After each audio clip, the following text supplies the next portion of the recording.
আজকে ব্লগে কি থাকছে তার একটা ঝলক দেখে নাও। আজকে দেখো, এই যে আমসত্ত্বের চাটনি আজকে বানিয়েছিলাম, বাড়িতে বানানো আমসত্ত্ব, বাংলাদেশের থেকে আসা। আর কলমি শাকের ডাল করেছিলাম। গুড মর্নিং সবাইকে, অনেক অনেক ভালোবাসা, শুভকামনা জানিয়ে আজকে ব্লগটা শুরু করছি। দেখতে থাকো, আশা করছি ভালো লাগবে। সকাল শুরু করেছি মার বাড়ি থেকে, দেখতে থাকো। এটা আমাদের টবের মেটে আলু, খুব যত্ন সহকারে লাগাতে হয়েছে, তাই এইটুকু আমাদের দিয়েছে ঠাকুর।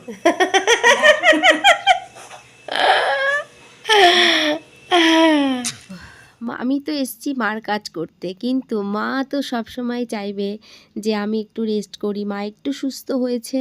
আর দেখো ওই পাশের জানালাগুলো পরিষ্কার করছে। এত পরিষ্কার করার পরেও মার চোখে কিন্তু সেই নোংরা থেকেই যায়। যে মা স্নান করার আগে দেখো আমাকে বলেছে ব্রাশটা দে, কিসের জন্য দেবো মা বলেনি সেটা। তো দেখো পরিষ্কার করছিল, সেটা আমি তোমাদেরকে তুললাম, মা সেটা জানে না আমি যে মার ইয়েটা তুলেছি।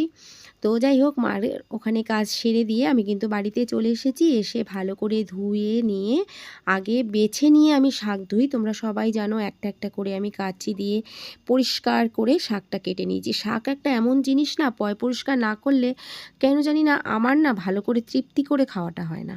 খাওয়াটা যেমনই হোক, কম অথবা বেশি, কিন্তু পরিষ্কার পরিচ্ছন্ন আমার এটা সবসময় মনে হয়। শাকের মধ্যে চুল টুল থাকলে না আমি ভালো করে খেতে পারি না। আমার মায়ের স্বভাবটা না আমার মধ্যে একটু একটু করে যেন এখন গ্রো করছে, জানি না কেন, বেশি সময় মার কাছে কাটাচ্ছি তো সেই জন্যও হতে পারে।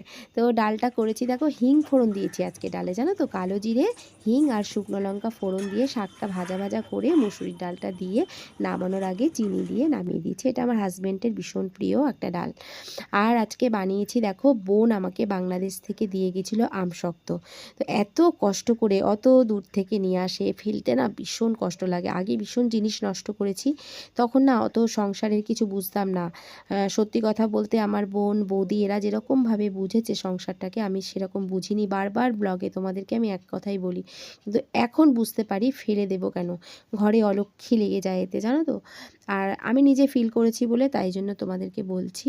আর দেখো ভালো করে ধুয়ে নিয়ে আমি আমসত্ত্বটাকে কেটেছি, কেন মাদুর টাদুরে শুকায় তো, তো অনেক সময় নোংরা থেকেও যেতে পারে, সেই জন্য ধুয়ে নিয়ে কেটে তারপরে একটু শক্ত শক্ত হয় এই আমসত্ত্বগুলো। আর জলটা গরম করতে দিয়েছি, তার মধ্যে দিয়ে দিলাম এগুলো।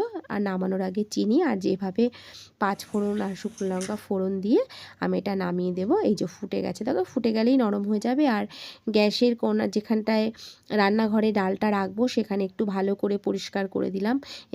তাহলে কি হবে, দেখতেও সুন্দর লাগে আর পরিষ্কার থাকলে ভালো লাগে। যদিও আমার রান্নাঘরটা অনেকটাই পুরনো, চেষ্টা করি একটুখানি পরিষ্কার রাখার সব সময়।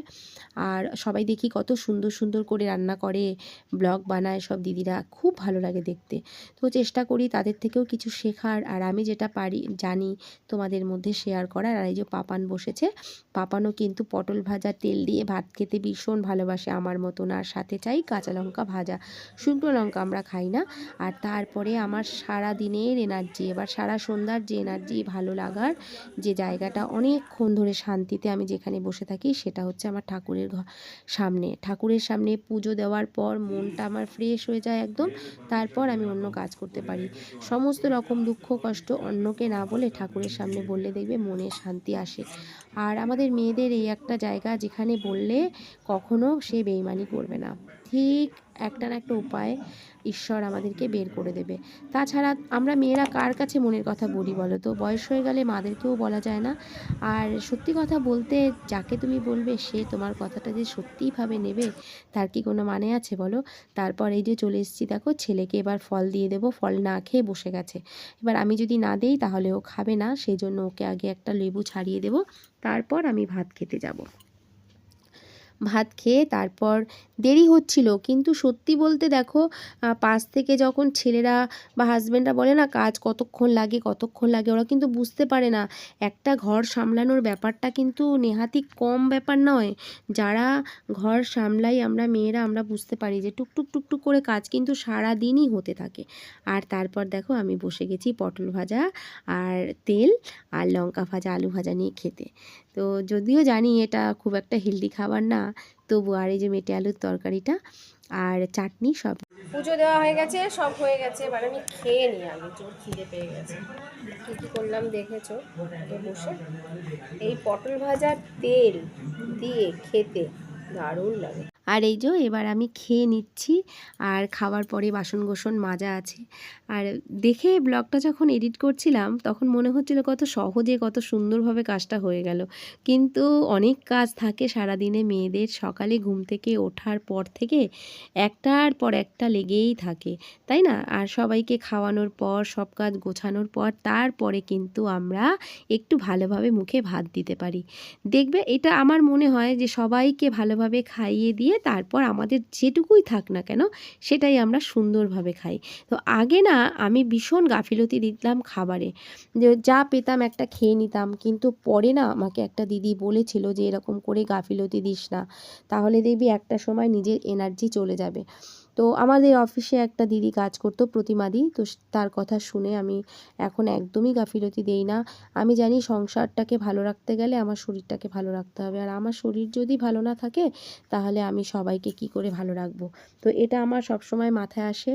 আর আজকের ব্লগটা কিন্তু এটাই, এত অবধি রাখলাম। আর বাসন কোসন মেজে নিলাম, আবার বিকেলের কাজ শুরু। টাটা, ভালো থেকো সবাই, দেখা হবে নেক্সট ব্লগে।